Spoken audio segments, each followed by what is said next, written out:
आइए हम इतिहास में सबसे पहले एंशंट हिस्ट्री ऑफ इंडिया मतलब प्राचीन भारत के इतिहास के बारे में पढ़ेंगे। प्राचीन भारत के इतिहास को जानने के लिए बहुत प्रकार की स्रोत हैं, उसके बारे में सबसे पहले हम जानेंगे। इतिहास के स्रोत के बारे में जानेंगे, sources of ancient history of India. जो सोर्सेस है, जो स्रोत है, उसको दो भागों में बांटकर देखा जा सकता है। पहला है जो इंडिजिनस सोर्स और फॉरेन सोर्सेस। इंडिजिनस का मतलब होता है स्वदेशी या मूल स्रोत। क्या मूल स्रोत है, उससे भी हम प्राचीन भारत के इतिहास के बारे में जान सकते हैं। और फॉरेन सोर्सेस मतलब जो विदेशी यात्री लोग आए थे, उन्होंने भी कुछ बुक्स को लिखा था, उनसे भी हम पढ़कर इतिहास के मतलब भारत के प्राचीन इतिहास के बारे में जानते हैं। देखिए, जो मूल स्रोत है, इंडिजिनस स्रोत है, उसको भी दो भागों में बांटा जा सकता है। लिटरेरी मतलब साहित्यिक स्रोत और पुरातात्विक स्रोत। लिटरेरी साहित्यिक स्रोत और आर्कियोलॉजिकल मतलब पुरातात्विक स्रोत। इसको हम दो भाग में बांट सकते हैं। अब लिटरेरी सोर्स को हम आगे और कैटेगराइज कर सकते हैं, किसमें? तो ब्राह्मणिकल लिटरेचर में मतलब ब्राह्मणिकल साहित्य में, बुद्धिस्ट लिटरेचर में तो जो बौद्ध धर्म के ग्रंथ हैं, उनसे भी हम प्राचीन इतिहास के बारे में जान सकते हैं। जैन लिटरेचर, जो जैन धर्म के ग्रंथ हैं, उनसे भी हम प्राचीन इतिहास के बारे में जान सकते हैं। और साइंटिफिक वर्क्स, जो वैज्ञानिक कार्य साइंटिफिक वर्क्स है, उससे भी हम क्या करते हैं कि साहित्यिक स्रोत के बारे में हम लोग पता कर सकते हैं। तो फिर से एक बार समझेंगे, स्रोत के कितने स्रोत जो हैं कितने भागों में बांटा जा सकता है? दो। इंडिजिनस सोर्स मतलब स्वदेशी स्रोत और विदेशी स्रोत। स्वदेशी स्रोत को भी दो भाग में बांट सकते हैं। पहला कौन है? लिटरेरी मतलब लिटरेरी सोर्स मतलब साहित्यिक स्रोत, और दूसरा है आर्कियोलॉजिकल स्रोत। आर्कियोलॉजिकल को इंग्लिश में बोलते हैं, हिंदी में बोलते हैं पुरातात्विक। लिटरेरी सोर्स को भी चार भाग में बांट दिए हम लोग: Brahmanical literature, Buddhist literature, Jain literature and scientific work. अब आइए आर्कियोलॉजिकल के बारे में समझते हैं। आर्कियोलॉजिकल स्रोत जो है, इसमें क्या क्या आता है? इंस्क्रिप्शन, जिसको लेख बोलते हैं, इंस्क्रिप्शन अभिलेख। कॉइन्स, जो सिक्का है, सिक्कों को भी हम लोग पढ़कर समझ सकते हैं एक किसके पीरियड में है, क्योंकि उस समय राजा महाराजा सिक्कों पे अपना नाम और अपना पहचान करने के लिए, पहचान या फ़ोटो क्या करते थे, छपवाते थे। उससे हम पता कर सकते हैं कि ये किस समय, ये किस कालखंड का है। उसके बाद मॉन्यूमेंट्स, जो धरोहर है हमारी, जो पुराने किले जैसे बनाए गए हैं, ये सब को भी हम लोग अध्ययन करके प्राचीन इतिहास के बारे में जानते हैं। और साइट्स, जहाँ जहाँ उत्खनन हुआ है, जैसे हड़प्पा सिविलाइजेशन का उत्खनन हुआ है, वहाँ वहाँ से हम लोग साइट पे जाकर स्टडी करके उसके बारे में मतलब प्राचीन इतिहास के बारे में जान सकते हैं। ये हो गया अपना स्वदेशी या मूल स्रोत। इसके बाद होता है फॉरेन सोर्स, जो होता है विदेशी स्रोत। इसमें क्या होता है? जो ग्रीक सोर्सेस, यूनान से जितने लोग आए थे, उन्होंने कुछ लिखा, उससे भी हम क्या कर सकते हैं? भारत के इतिहास को जान सकते हैं। रोमन सोर्सेस, रोम का स्रोत, रोम से जितने लोग आए थे, उन्होंने क्या क्या लिखा है भारत के बारे में। चाइनीज़ सोर्सेस मतलब चाइनीज़ यात्री बहुत सारे आए हैं, फायान है, वेनसांग है, ये सब आए थे, उनका जो लेख है, उनसे भी हम क्या कर सकते हैं? प्राचीन भारत के इतिहास को जान सकते हैं। फिर अरबियन सोर्सेस है, फिर फॉरेन इंस्क्रिप्शन है मतलब विदेशी अभिलेख। ये हैं इतिहास के जानने के स्रोत। इसके बारे में हम लोग डिटेल्स से पढ़ेंगे। आइए एक एक करके हम लोग पढ़ते हैं। सबसे पहले पढ़ेंगे इंडिजिनस सोर्स मतलब स्वदेशी स्रोत। स्वदेशी स्रोत के अंतर्गत हम सबसे पहले पढ़ेंगे किसका? साहित्यिक स्रोत। साहित्यिक स्रोत को हम लोग चार भागों में बांटे थे: ब्राह्मणिकल लिटरेचर, बुद्धिस्ट, जैन और साइंटिफिक वर्क्स। तो सबसे पहले हम लोग क्या करेंगे? ब्राह्मणिकल सोर्सेस के बारे में जानेंगे। देखिए, ब्राह्मणिकल सोर्सेस को मेजर रूप से वेदों के द्वारा जाना जा सकता है। वेद हो गया और ब्राह्मण हो गया, उपनिषद हो गए, वेदांगज हो गए। इससे हम लोग क्या कर सकते हैं? ब्राह्मणिकल सोर्स को एंशिएंट हिस्ट्री ऑफ इंडिया, जो प्राचीन भारत की इतिहास है, उसका पता लगा सकते हैं। तो वेदास कितने हैं? तो चार वेदास है: ऋग वेदा, साम वेदा, यजुर्वेदा, अथर्ववेदा। कितने वेदा हैं? चार वेदा हैं। कौन कौन? ऋग वेदा, साम वेदा, यजुर्वेदा और अथर्ववेदा। इसके बारे में भी, वेदास के बारे में भी हम वैदिक सभ्यता में डिटेल से पढ़ेंगे, बहुत विस्तार रूप से पढ़ेंगे। जस्ट यहाँ पे हम एक ओवरव्यू ले लेते हैं।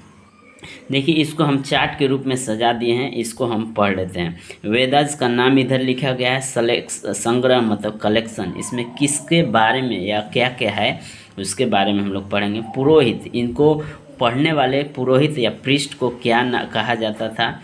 फिर शाखाएँ, ब्रांचेस क्या है। उपवेद इसके कौन है, ब्राह्मण कौन है, और उपनिषद। चलिए ऋग्वेदा के बारे में पढ़ते हैं। ऋग्वेदा में क्या संग्रह या कलेक्शन किया गया है, ऋचाओं का कलेक्शन किया गया है। सामवेदा में किसका संग्रह किया गया है, तो गीतों का, जो सॉन्ग्स होते हैं, हिम्स होते हैं, उसका संग्रह किया गया है। यजुर्वेदा में किसका संग्रह किया गया है, तो यज्ञानुष्ठान मतलब जितने भी यज्ञ के कार्य किए जाते हैं, कैसे किए जाएंगे, वो कहाँ बताया गया, किस वेद में बताया गया है, तो यजुर्वेद में बताया गया है।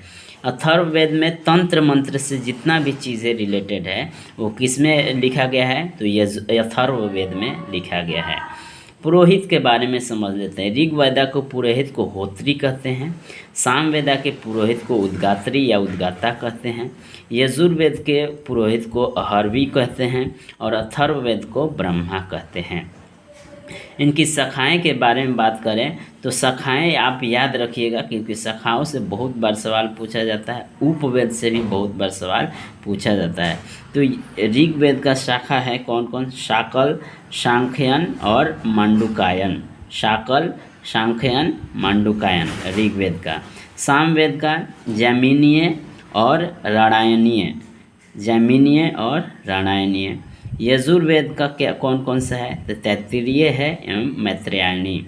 तैत्तिरीय एवं मैत्रेयानी, तैत्तिरीय को आप याद रखिएगा कि यजुर्वेद का एक शाखा है, ओके, द ब्रांच है। अथर्ववेद, अथर्ववेद का पिप्लाद एवं शौनिक, पिप्लाद एवं शौनिक, थोड़ा हिंदी में नाम है, पिप्लाद एवं शौनिक, ओके। फिर आते हैं हम लोग उपवेद में। तो ऋग्वेद का उपवेद है आयुर्वेद, मोस्ट इम्पोर्टेंट, इसको आप याद रखिएगा। ऋग्वेद का उपवेद कौन है, आयुर्वेद है। सामवेद का उपवेद कौन कौन है, गंधर्व वेद, जिसमें गंधर्व वेद में किसके बारे में लिखा गया है, संगीत कला के बारे में वर्णन किया गया है। यजुर्वेद, यजुर्वेद का उपवेद है धनुर्वेद, इसमें क्या सिखाया जाता है, तो युद्ध कला के बारे में वर्णन है। अथर्ववेद का उपवेद है अथर्ववेद, इसमें निर्माण कला के बारे में सिखाया गया है। इसके बाद हम पढ़ते हैं ब्राह्मण। ब्राह्मण में जो वेद है ऋग्वेद, ऋग्वेद का ब्राह्मण कौन है, ऐतरेय एवं कौशितकी, ऐतरेय एवं कौशितकी, इसको मोस्ट इम्पोर्टेंट लगा लीजिएगा। ऋग्वेद का ब्राह्मण कौन है, ऐतरेय एवं कौशितकी। सामवेद का है छंदोग्य एवं जैमिनीय, छंदोग्य एवं जैमिनीय। यजुर्वेद का कौन है, शतपथ एवं तैत्तिरीय, शतपथ एवं तैत्तिरीय, इसको तो बहुत बार सवाल में पूछा गया है। यजुर्वेद का शतपथ एवं तैत्तिरीय। और अथर्ववेद का है गोपथ, अथर्ववेद का गोपथ। फिर आते हैं उपनिषद में। उपनिषद में आते हैं तो ऋग्वेद का उपनिषद, उपनिषद से बहुत सवाल पूछे जाते हैं, इसको आप याद रख लीजिएगा। ऋग्वेद का क्या है, ऐतरेय और कौशितकी, ऋग्वेद का ऐतरेय एवं कौशितकी। सामवेद का छंदोग्य एवं जैमिनीय, सामवेद का छंदोग्य एवं जैमिनीय। यजुर्वेद का कठोपनिषद एवं तैत्तिरीय, यजुर्वेद का कठोपनिषद एवं तैत्तिरीय। अथर्ववेद का मुंडकोपनिषद एंड मांडुक्योपनिषद, मुंडकोपनिषद एंड मांडुक्योपनिषद। ये है ब्राह्मणिकल लिटरेचर में इतना सारा पढ़ना है। इसमें और भी पढ़ना है, जैसे वेदांगास के बारे में पढ़ेंगे, सूत्रास के बारे में पढ़ेंगे, लेकिन आने वाले वीडियो में वो सब हम लोग पढ़ाई करेंगे। इसके बाद आते हैं बुद्धिस्ट लिटरेचर। बुद्धिस्ट लिटरेचर में 3 प्रकार का लिटरेचर हमको, बुद्धिस्ट लिटरेचर को मतलब बौद्ध धर्म का साहित्य को देखने को मिलता है। पहला है पीटिकास, निकाया और जातकास। पीटिका जिसको हिंदी में बोलते हैं पीटक, निकाय और जातक। तो पीटिका 3 प्रकार के पीटक हैं, सूत पीटक, विनय पीटक और अभिधम पीटक। कौन कौन? सूत पिटक, विनय पिटक, अभिधम पिटक। सूत पिटक में क्या है? तो बुद्ध के उपदेशों का संकलन है। सूत पिटक में किसका उपदेश का संग्रह किया गया है? तो बुद्ध के उपदेशों का। विनय पिटक में संघ का नियमों का संकलन है और अभिधम पिटक में बुद्ध के दार्शनिक विचारों का संकलन है। ये 3 पिटक आप याद रखिएगा, बहुत सारे सवाल यहाँ से बनते हैं। अंगुत्तर निकाय, निकाय में अंगुत्तर निकाय, डिस्क्रिप्शन ऑफ 16 महाजनपद, मतलब अंगुत्तर निकाय में 16 महाजनपद के बारे में दिया गया है, ये भी आप याद रखेंगे। फिर जातक, जातक में narrates the Buddhas birth story, जो बुद्धा हैं, जो बुद्ध हैं, बुद्ध जी के बर्थ स्टोरी, जन्म का कहानी के बारे में किस में लिखा गया है? जातक में लिखा गया है। तो ये 3 साहित्य हैं, कौन कौन? पिटक, निकाय और जातक। पिटक में सूत पिटक, विनय पिटक, अभिधम पिटक, निकाय में अंगुत्तर निकाय और जातक में जातक, जिसमें बुद्धा का जन्म की कहानी के बारे में लिखा गया है। अब आगे बढ़ते हैं जैन साहित्य, मतलब जैन लिटरेचर के बारे में देखेंगे। तो 2 प्रकार के जैन लिटरेचर मुख्यतः हैं, अंगस एंड उपांगस, अंगस एंड उपांगस। और एक मोस्ट इम्पोर्टेंट, इसको याद रखिएगा, प्रशस्ति परवाना। प्रशस्ति परवाना किसके द्वारा लिखा गया है? वो हेमचंद्र के द्वारा लिखा गया है। ये सब को डिटेल्स में हम लोग पढ़ेंगे, किस में? जब जैन धर्म का वीडियो हम लोग उसमें जैन धर्म का चैप्टर पढ़ेंगे, उसमें भी पढ़ेंगे। इसमें भी बौद्ध धर्म के जब बारे में पढ़ेंगे तो उसमें भी हम लोग डिटेल्स से पढ़ेंगे।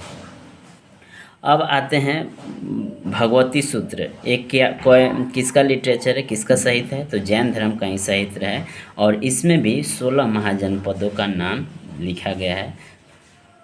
अब आगे बढ़ते हैं, हम साहित्यिक स्रोत के प्रमुख पुस्तकें एवं उनके लेखक के बारे में समझ लेते हैं।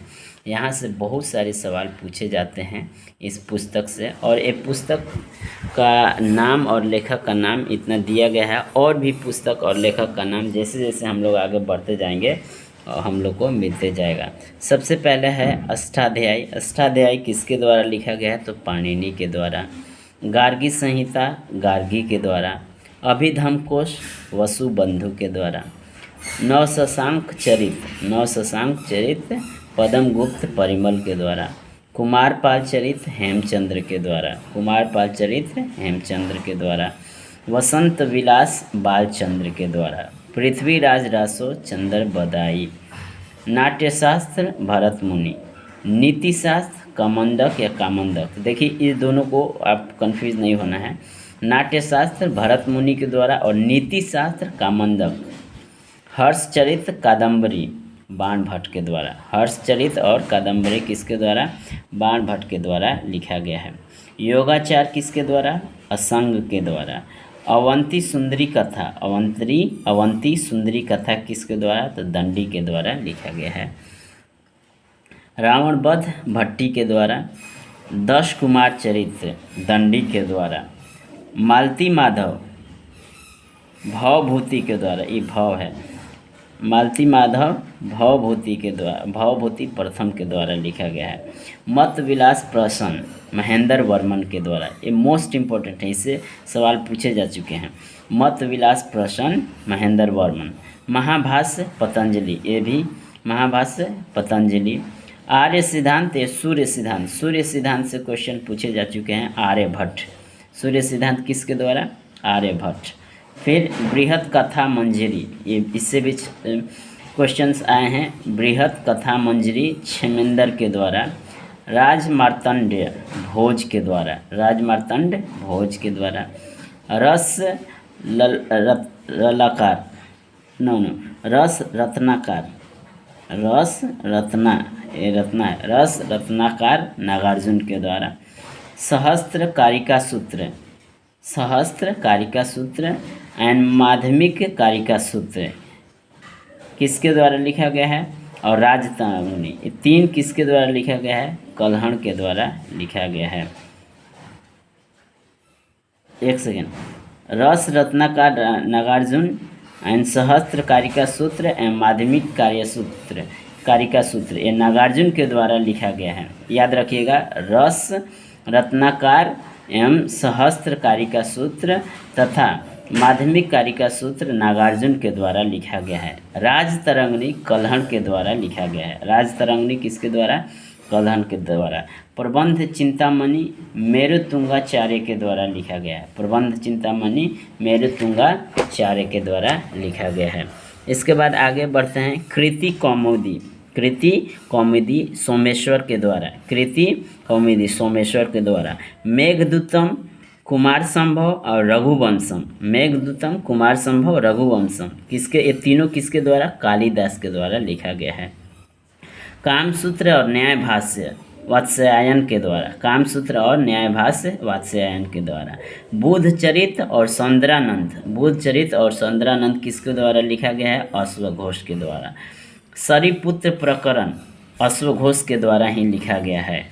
फिर आता है कृतार्जुनीयम, कृतार्जुनीयम इस किसके द्वारा? भारवी के द्वारा लिखा गया है। महाभारत वेदव्यास, काव्य मीमांसा राजशेखर, पंच सिद्धांतिका वराह मिहिर और लघु जातक वराह मिहिर, इसको आप याद रखिएगा। पंच सिद्धांतिका वराह मिहिर और लघु जातक वराह मिहिर, लघु जातक किसके द्वारा? वराह मिहिर। फिर गीत गोविंद, ये भी मोस्ट इम्पोर्टेंट है। गीत गोविंद जयदेव, गीत गोविंद जयदेव। वासवदत्ता वसुबंधु, उत्तर रामचरित भवभूति, रामचरितमानस तुलसीदास, मिताक्षरा विज्ञानेश्वर, दयाभाग जमुतवाहना, अभिजनशकुंतलम मालविकाग्निमित्रम एंड विक्रमदेवचरित, नहीं, अभिजनशकुंतलम कालिदास, मालविकाग्निमित्रम कालिदास। फिर यहाँ पे आता है विक्रम का देवचरित बिल्हण के द्वारा लिखा गया है। मुद्रा राक्षस विशाख दत्त के द्वारा लिखा गया है। मुद्रा राक्षस ये मोस्ट इम्पोर्टेंट है, इससे सवाल पूछे जा चुके हैं। मुद्रा राक्षस विशाख दत्त, देवी चंद्रगुप्तम विशाख दत्त एंड स्वप्नवासवदत्ता भास के द्वारा।